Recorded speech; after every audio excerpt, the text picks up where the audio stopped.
So I would like to introduce our speaker for the February Climate and Resilience Workgroup meeting, which is Jenny Neimann, who is Climate and Energy Specialist with the City of Flagstaff. Jenny's going to be talking about Flagstaff's climate action planning and implementation. So we want to welcome her. And just a little background on Jenny, and you're welcome to add to the introduction. But in her role, she manages the implementation of Flagstaff's climate work and goals. With her climate team, she's led the development of Flagstaff's first climate action and adaptation plan. She draws on her background in green building and urban planning to help Flagstaff residents and City of Flagstaff employees better incorporate climate considerations into decision making and create a more resilient system. She has 2 master's degrees, one in urban planning, or urban and regional planning, and the other in public health, which is a great intersection there, both from the University of Colorado, Denver. So now I understand why she loves probably the snow of Flagstaff. She's a beginner gardener, loves to talk parking, and finds peace in the forest around Flagstaff. So with that, I'd like to introduce Jenny. And so Jenny, feel free to ad lib to your intro if there's something special you want folks to know about you. Thank you so much, Anne, and just thank you for all of your coordination of everything that you do, and also to Braden for being our chair here and or co-chair and bringing us all together.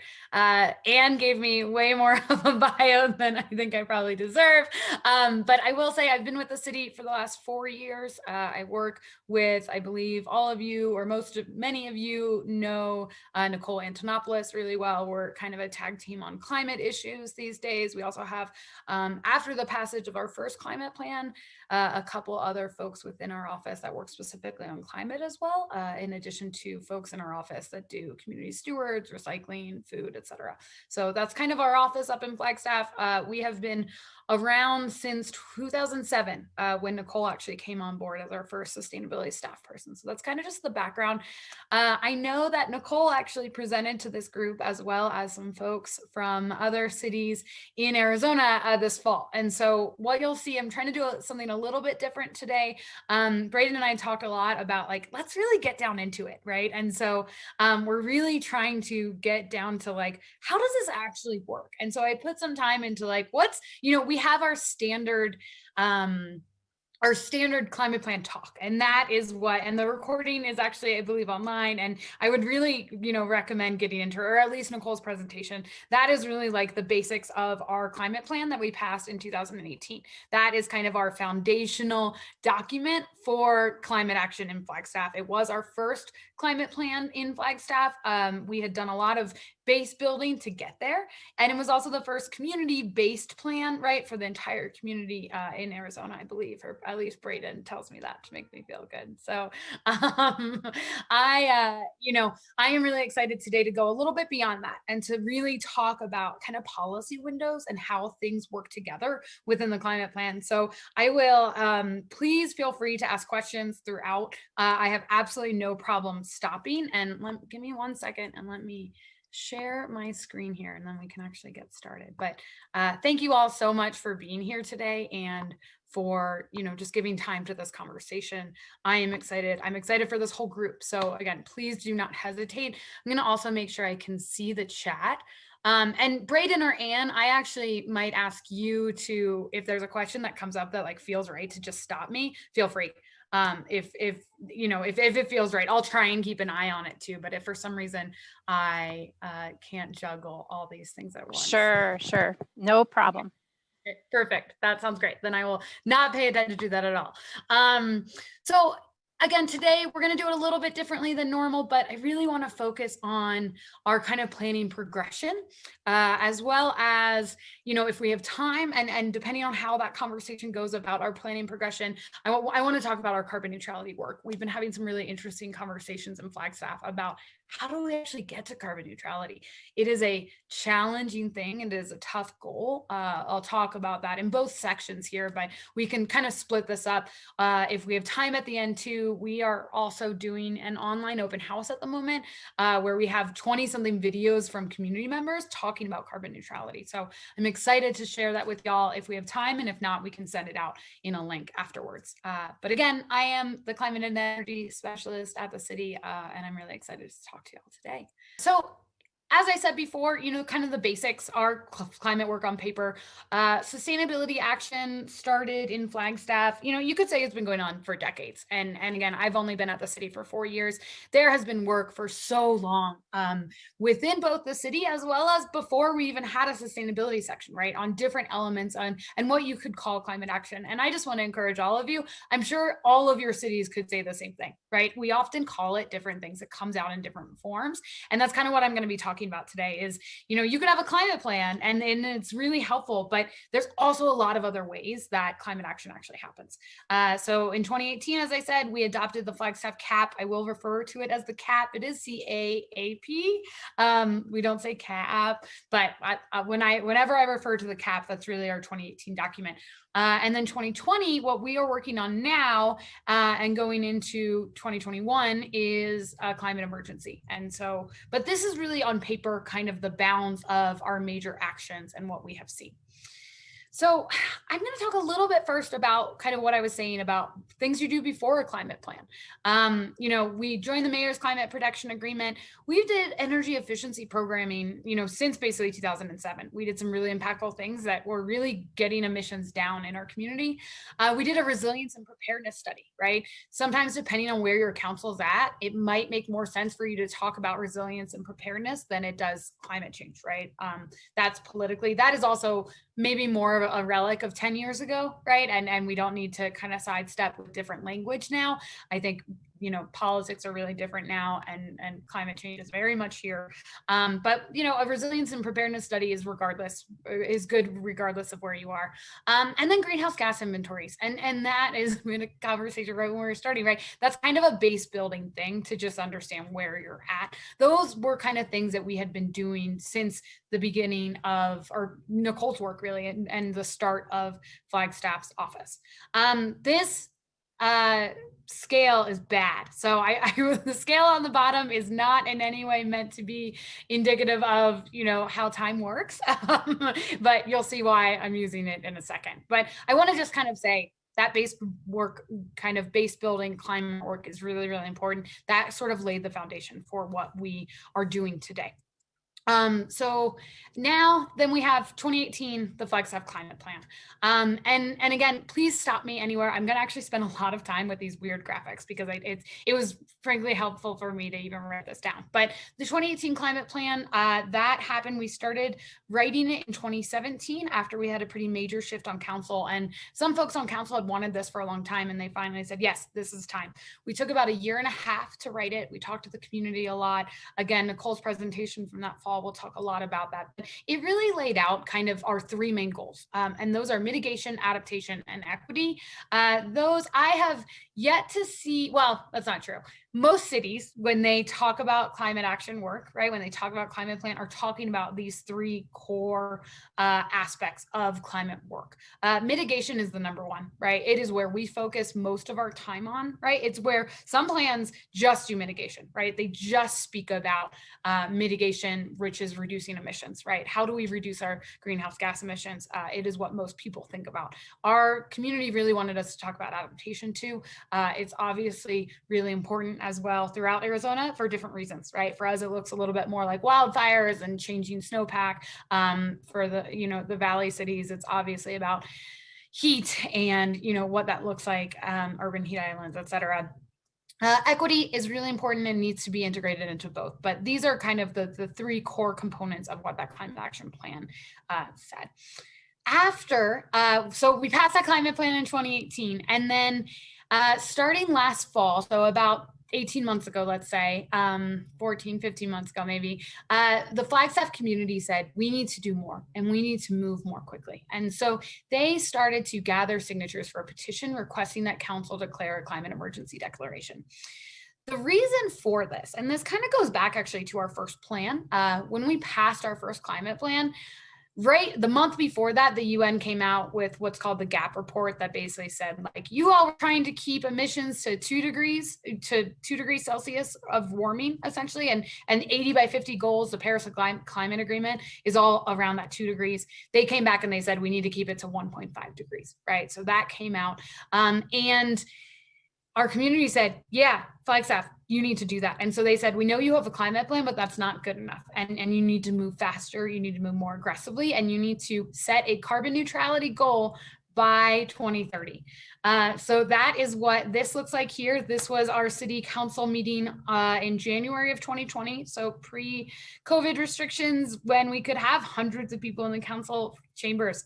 It was a really inspiring night, not just because it's great. I think whenever we see people come to talk in council, you know, as a local government employee, it's always good to see people participate. But for this, they were participating around something really positive, which was cool, right? I'm sure you all know well, it's really easy to get a lot of complaints, but these people all were really excited. They were pumped. They also were really well organized. They had a group of grandparents that kind of formed and came and spoke together at the mic, right? When you get 10 people, according to our rules at least, right, you can speak for longer. There was a group of small business owners. There was a group of farmers. There was a group of, you know, doctors and healthcare professionals, right? All coming to the mic to talk about why climate change, you know, why this climate emergency mattered and why they wanted them to count it. So anyways, fast forward to June, when we finally got this back on the agenda, when, you know, there was COVID delays, but council unanimously adopted a climate emergency declaration. That declaration says 8 things. This is saying those 8 things very quickly, but talks a lot about education, mobilization, engagement, getting the full community involved, also working, you know, with other governments, both regional, statewide, and nationwide, to do that mobilization. It talks about prioritizing vulnerable communities. That's where equity really comes in, and kind of calls out that we need to do this, but we need to also do it equitably. What I'm going to talk about today, and what we have spent most of our energy on, is number 7 right there. So setting a goal of carbon neutrality by 2030. That is really important because, well, first of all, it's the most specific, right? It's also one we need to get working on, you know, yesterday, right? Every single time that we, you know, change our roads or build housing, right? That kind of locks in emissions in a way. And so the sooner that we can act towards this goal of carbon neutrality, the better. So that the climate emergency was declared in June. Ever since then, we have been working really hard to write a carbon neutrality plan. We will be taking that plan to our council in March and April, so quite soon. And I'll talk a little bit about the details in the second half of this presentation, but I just wanted to pause to kind of show you all how things have changed just since our 2018 plan. And this was part of the conversation that Braden and I started to have, is that this isn't really, you know, the 2018 climate plan was great, right? But what we're seeing is that the climate emergency plan is really a way to kind of adjust that, right? And kind of say, okay, we're going to adjust to the new science, right, that says we need to move faster. We're going to adjust to community demands that say we need to move faster. But in some ways, we're just figuring out how to do the 2018 cap better, right? We're just trying, the goals aren't that different, right? We know that, and if you look at the declaration, it talks about mitigation, adaptation, and equity, all just the same as the 2018 plan is, right? It just says we need to do it faster. Now we're having a chance to go and look at that 2018 plan and say, okay, what can we speed up? What also do we not need, right? What do we not need to spend time on? If you've looked at our 2018 climate plan, I think it's 150 pages. It's really long. For the climate emergency, we are talking about like a 6 to 10 page plan, right? We are talking about how do we restate this in a way that is short, right? And really accessible for the community of Flagstaff, but also our peers, other practitioners, folks within the city, right? And part of that is, again, it's just an opportunity to restate these goals. They need to move faster, right? No matter what, we are setting a much more aggressive timeline. But I just want to talk a little bit as this kind of community as practitioners about, you know, we're all working on the same things in some ways, right? And it's just about, you know, what's the policy window and what are those opportunities that you have to work on those things and to kind kind of state them in different ways. So you might have a climate plan, right? You might be working on your first climate plan. You might have calls for a climate emergency. You might not be talking about climate at all, but you're still working on this stuff, right? You're still doing energy efficiency, or maybe you're doing heat island planning, or maybe you're looking at your wildfire or forest restoration, right? For wildfires, right? It's all kind of the same work, and it all really works together. It's kind of sometimes just about that framing. Jenny, So there's a question in the chat of how does the culture, politics in Flagstaff differ from Tucson or Phoenix so that more residents care and are willing to advocate for climate change action? Because we do know that Flagstaff has a really community feel to it. And so I think that's a really great question for some of the other larger communities in the state. Yeah, thank you, Anne. I appreciate it. I would, I'll try and answer it, but I want to toss that to maybe Braden or Anne or anybody that wants to speak to it. I think that Flagstaff's size is absolutely part of that, right? Our council members and our mayor, right, are frankly just responding to fewer constituents, right? They have fewer kind of demands to have to manage, not in seriousness, but perhaps in number, right? And so is it easier to influence electoral politics or, your council members, your legislative body within Flagstaff? That's possible. I also think, and are you more connected there? Possible.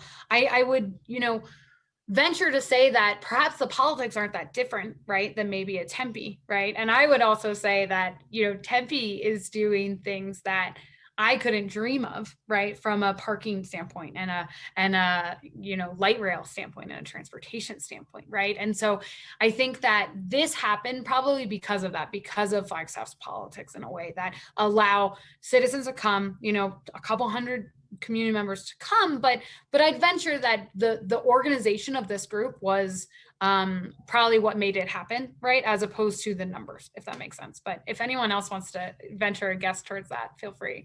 Yeah, I think I just want to use this opportunity to kind of have you recap or talk a little bit more about two really important points you made, Jenny, which is with this work, it's not so much that the politics of your place matters, but who are you listening to, and what voices are being heard. And so one of the things that has happened in Flagstaff is you've talked about having seniors come and talk about their needs and their concerns. You've had a youth movement that's come. Our Tempe's first climate action plan had a lot of youth support. There's been a lot of youth support and coordination in Tucson. We've seen some of that in Phoenix as well. And so for me, you can obsess about the politics of your entire city. And yes, the fact of the matter is that your politics in certain cities will mean that you can't use certain language, or there won't be a certain amount of energy for things. But the fact of the matter is that every city and jurisdiction represented in this call right now have people in your city that have the urgency and the desire to be a part of a movement. And so the question is, how are we as a government creating space for those people to be heard and for that to develop over time? Someone said recently that I think is really important, and Jenny, I'd love your reaction to this, is, climate work in cities has a lot more to do with the city meeting the existing climate movement that is in that city. And it's not necessarily all about the city starting the movement, but the city meeting the movement where it's at in their community. Do you have any thoughts about that? I love that framing. I think that we have tried to do that, right? And that is and I will also tell you that climate work is really hard, right? And so to meet that movement, right, can mean really different things. But, our city right now, our community that has gotten, amplified, the voice that has gotten amplified in our community is we want carbon neutrality by 2030, right? But if your community said we want carbon neutrality by 2050 or 2060, I will be honest with you, that is still a hard ask, right? Sedona will tell you, me and Mackenzie talk in Sedona, they have just asked for, their council has just set a goal for, I think, 50% reduction in emissions by 2030. That is still an incredibly difficult ask, right? So Braden, I completely agree. And, you know, it's all hard work, right? So you just have to kind of figure out where are your levers to get there and to meet that voice of the community. Okay, I'm going to keep going because I think that the next part will actually really speak to that conversation a little bit. So I don't actually want to dwell too much on the climate emergency here, but I will say the way that we're meeting that is right now we're writing a carbon neutrality plan, and I'll get into that in the second half of my presentation. And that is our, you know, carbon neutrality by 2030. What we will do next year, and as soon as we get this carbon neutrality passed, which ideally is in April, then we will do an equity review of that carbon neutrality plan, and we'll also do a resilience and adaptation update. And so if you were paying attention to the 2018 climate plan, those are the 3 goals, right? And we're just kind of restating them. And I guess my message is that the climate emergency is just our opportunity to do this better, right? And to do it faster, right? But it's really the same thing. And we're all kind of recycling the same messages in some ways while getting better at it. And so I think that is really my message for y'all, is there's a lot of different ways to do this work. The next, I want to talk, though, a little bit about the regional plan, because I think it's something that we don't talk about enough from the sustainability section side of things, is just the importance of, we have a regional plan in Flagstaff. Yours might be called the comprehensive plan. It might just be the, you know, city of, we've looked at Tucson's comprehensive plan a lot because they have written a lot of climate work into it, right? And so maybe climate is well integrated into your comprehensive plan, maybe it's not. We kind of took our comprehensive plan and we said, you know what, this supports climate action. And so we just went from it and we kind of use it as a springboard. But there are a lot of different ways to do that. But, you know, your comprehensive plan is incredibly important for development approvals, right? So let's say a new developer is coming to town and they want, you know, a rezoning. Your planners need to go in and let you know if it complies or not with the regional plan. And something that we didn't do with our first project process is we did not update the regional plan. This also matters for transportation planning specific plans, right? You're supposed to be in line with that comprehensive plan that you have for your community. And so I just wanted to lay this on here because it's just another layer. But we have our climate plan, climate emergency carbon neutrality plan, right? Where we are right now is this kind of 2021. We took the 2014 regional plan and kind of moved from that and said, that's supportive of the climate plan. So we don't need to update it, right? When we were starting our climate work, only right now are we actually starting a regional plan amendment. And I think that the timing worked out okay for that for us, but it's just something, you know, if you're looking for different ways to, different policy levers to think about with your work, again, you're thinking about your community and what they're demanding from you. Perhaps you're getting ready to redo your regional plan. If I was getting ready to redo my regional plan right now, I would say, well, we don't need a climate plan, right? Because we're just going to write our regional plan to incorporate all of our climate plan goals. Right? So you could do that. We now are doing a regional plan amendment just because our climate work has become so big. Because it has become, you know, if we're having a carbon neutrality by 2030 goal, that is going to impact the way our community needs to look. And so we're going to look to a regional plan amendment. We also will be updating our regional plan, perhaps with a 2024 update that may get pushed out based on direction from council, but that's just another opportunity for you to do that. So that's one thing, and I'm going to keep us moving, but really what I want to talk about today is, what does your climate action work look like outside of a climate plan? This can be other plans, this can be investment in infrastructure, and this can be policies and codes. So there's a lot of moving parts here. But what I want to just say is there's so many ways to impact your work, right? And so maybe it's a climate plan. Maybe a climate plan actually helps these other things happen. So I'm going to take you through what some of these plans, investments, and policies in Flagstaff have looked like. My timeline's, I think, a little bit better on scale now. This orange line kind of says where we are right now, but I just want to give you all a perspective of how I'm starting to think about this as we think about a climate emergency and as we think about a regional plan update. And 2018 was when our first plan was passed, but we were working on it starting in 2017. So that I didn't put that here, but it is really impactful on how some of these plans came out. So first we have the regional transportation plan that was published in well, 2016 and 2017, right? That impacts our transportation investments. It's really, really important. That came before our climate plan. We have a high occupancy housing plan. That high occupancy housing plan says how we can have dense buildings. In Flagstaff, we've seen a lot of pushback against high occupancy buildings, so really dense and tall buildings. This plan tries to say this is how we can do it better. We see this as good from a climate perspective because it helps our big buildings that we need, right? That we know we need density. It helps them to make them more politically palatable, I guess, and more acceptable to members of our community. An active transportation master plan. This is basically walking and biking. This is in progress. We're going to pass it this year. We're really excited about it. Investments. We have a forest treatment program. Some of you may have heard about it. It was passed after the Schultz fire in 2010. It's really critical to protecting our water sources. We also have a new transportation tax. That transportation tax came from the regional transportation plan. That tax does do some walking and biking funding, but I will tell you, it also does a lot of road widening. There's another tax that builds a new bridge in Flagstaff.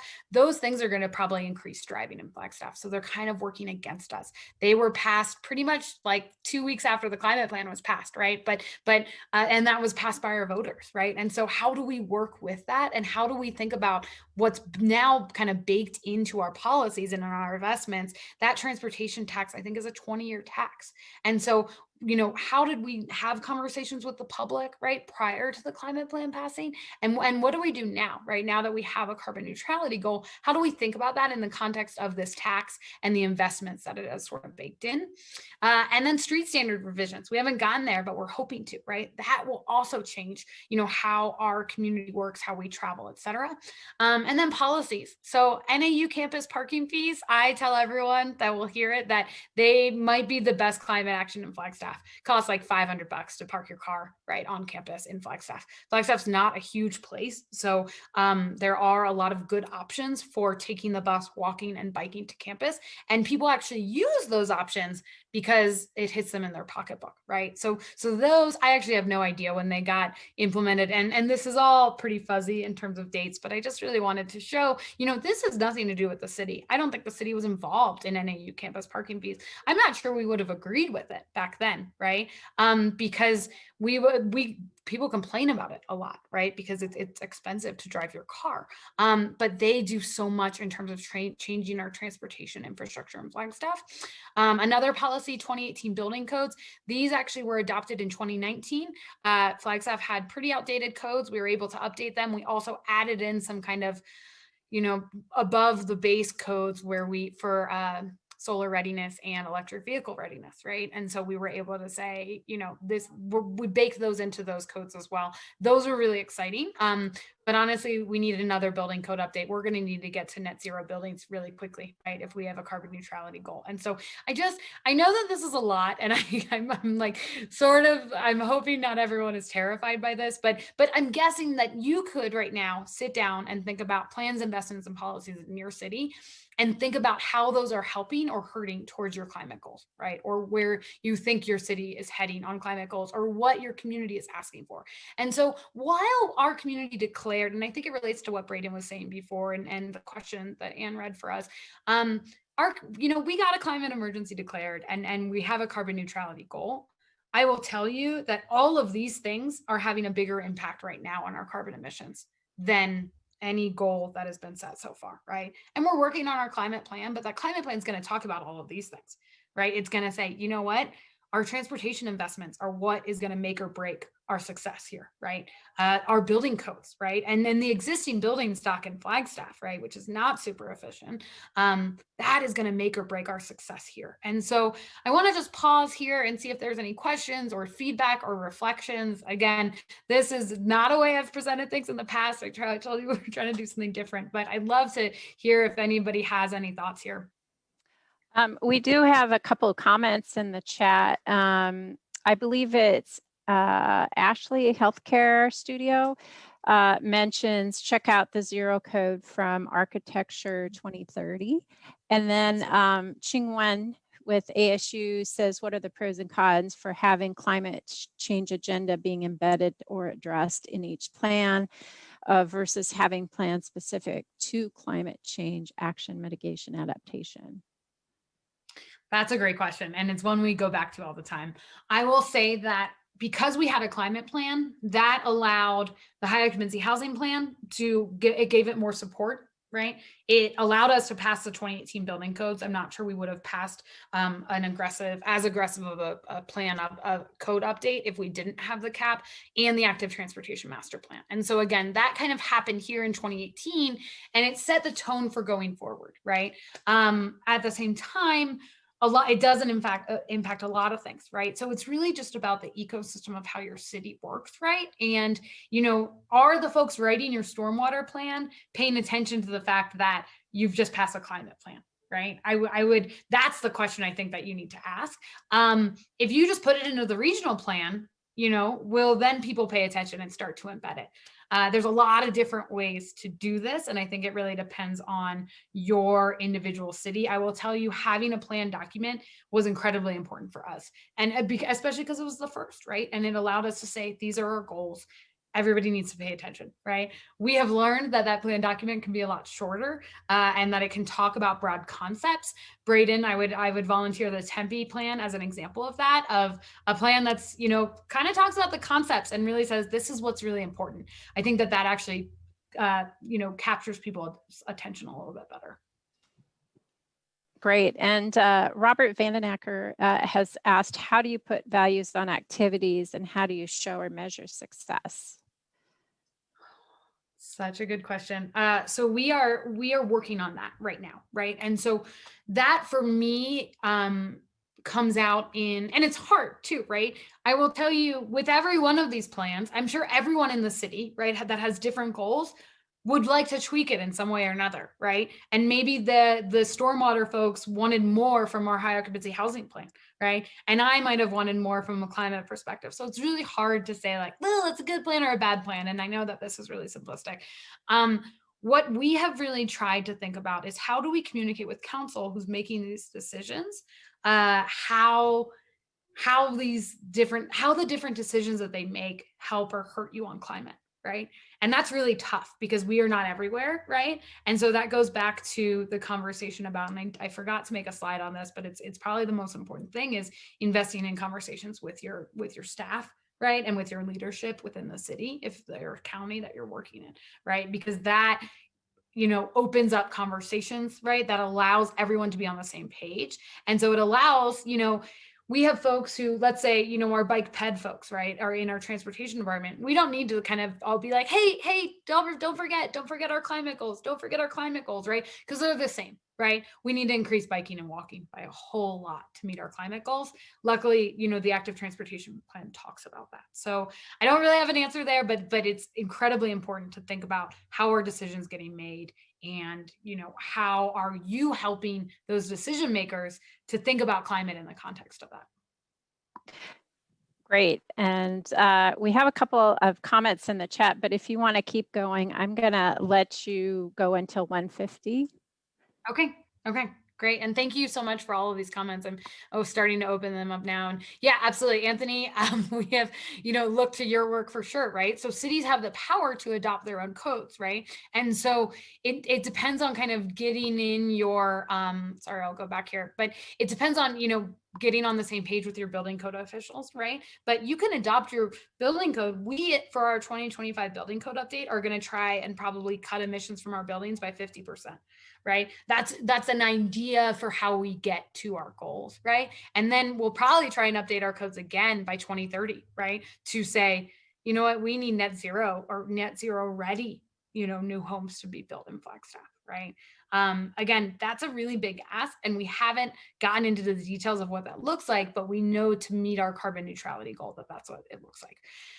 I'm going to go really quickly. Thank you, Anne. I've got 6 minutes, and I do want to talk a little bit about how we'll get to carbon neutrality. This is a shift from what I just talked about, because this is going back to that plan, but it's all related. Cleaner electricity. So we're going to need to be on 100% renewable electricity for the city of Flagstaff. Reducing building energy use, building fuel switching, materials management, transportation shift. These are probably all things that if you are doing climate work, you're thinking about all these things, right? It's not actually rocket science now in terms of how this work gets talked about or divvied up. But I want to just, talk about first carbon neutrality, just in terms of getting on the same page. I should have had this as my first slide, but we see it, and this is how we're talking about it with the community, is equaling out our emissions with our kind of sequestration and reductions. And so it's kind of a scale. It's really this accountability measure, right? Because it means that we need to be neutral. Everything that we emit, we need to reduce, right? We need to, or sequester, right? Or offset, which can be controversial too, right? But we need to equal out to a zero carbon footprint. In terms of greenhouse gas emissions, again, this is just how we depict it for the community. We know our main emission sources are powering buildings and car emissions. What's not here is buying stuff. I'm sure that is, these are similar to your community as well. It's pretty similar across the nation. It's different, based on how dense you are, but for the most part, buildings, car emissions, and then stuff, right? What we eat, your desk, right? The emissions, we don't have a great way of counting that. That's why they're not in our conventional greenhouse gas inventory. But this is the wedge that I think I saw mentioned in the chat. And this is kind of our the metric down here is really just total greenhouse gas emissions. It's metric tons of CO2 equivalent. But this is our business as usual. This is how we see it increasing over the next till 2030. Flagstaff's going to grow, right? We're all driving more than ever, et cetera. And so that's what that looks like. What we need to get to is 2030. So it's zero. We need to get to zero by 2030. We need to be moving incredibly quickly. And I'll tell you, this starts back at 2016 because that's our baseline emissions. What we've done with our carbon neutrality work is say, how in the world can we get to carbon neutrality? And this is what it has come to. So solid waste, travel, motion, the same categories that I talked about 2 slides ago are here too, right? Commercial new construction, residential energy. I have circled these 3 things because they're going to be really difficult. This was kind of our first shot at what this looks like. Air travel that's going to be really difficult for Flagstaff to reduce. That also flies in the face of our economic development goals, right? Who have worked really hard to get us more flights into the Flagstaff airport. New construction. So they have zero growth in that. And that's because that assumed that we can ban natural gas. We cannot, right? As most of you are probably familiar with, that the legislator took away the ability for cities to restrict natural gas development or infrastructure, right? So this wedge is shifting as we work. This is really the first one that we started working from, but I just wanted to give that kind of visual for how we're thinking about reducing these emissions. And then finally, I just wanted to talk about, there's kind of 2 scenarios that we're talking about with the community. It's really, doing everything we can and behind the scenes, and really thinking about technological advancement and market advancement and avoiding disruptive change. So this is the conversation that we're having right now with the community. And we're trying to kind of talk with them about, what does this look like, right? Does this look like, a whole lot more dense and taller buildings and really taking away space from cars, right? In our transportation system, right? And maybe we're taking lanes off of roads, right? In order to give more room to buses and bikes and walking, et cetera. Or do we want to, do less and do behind the scenes? That would rely more on sequestration, and, more on, maybe offsets too, right? This part of the wedge is essentially what we couldn't reduce, this orange part here. And so that kind of second part of this is, what we can't reduce, we have to sequester. And so if we move less quickly, if we move more slowly, if we disrupt less, we're going to need to sequester more. It's kind of our stopgap, if you say. So I'm going to stop there. I will send out the links, or I'll ask Anne to send out the links to our open house because we're excited about it. But it's basically, we got 15 community members and 20 different videos to talk about carbon neutrality and what it means to them. They talk about all these different 7 areas. So we're really excited, and that's just one thing I wanted to share. But I know I've talked a lot, so I'd love to take any more questions. But Anne, I know we also have other things to do today.